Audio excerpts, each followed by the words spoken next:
മസ്കറ്റിലെ gala holy spirit കത്തോലിക്ക ദേവാലയ അങ്കണത്തിലായിരുന്നു മന്ന ഫെസ്റ്റ് 2 എന്ന പേരിൽ അന്താരാഷ്ട്ര ഭക്ഷ്യമേള. ഇടവക വികാരി Father George Vadukkoot, Father Solomon, Father Sijo, Father Gabriel എന്നിവർ ചേർന്ന് ഭക്ഷ്യമേള ഉദ്ഘാടനം ചെയ്തു. ഗാല ഹോളി സ്പിരിറ്റ് കത്തോലിക്ക ദേവാലയത്തിലെ വിവിധ കമ്മ്യൂണിറ്റികളുടെ നേതൃത്വത്തിലായിരുന്നു ഫുഡ് സ്റ്റാളുകൾ ഒരുക്കിയിരുന്നത്.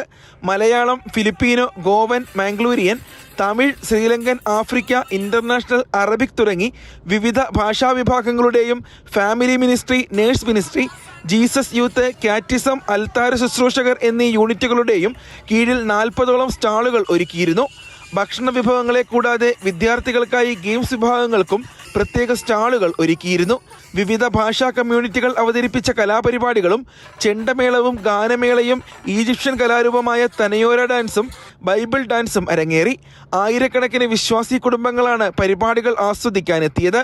Father George Vadukkoot, Godwin, Alvin, Robert, Kingsley Mbabe തുടങ്ങിയവർ ആഘോഷ പരിപാടികൾക്ക് നേതൃത്വം നൽകി.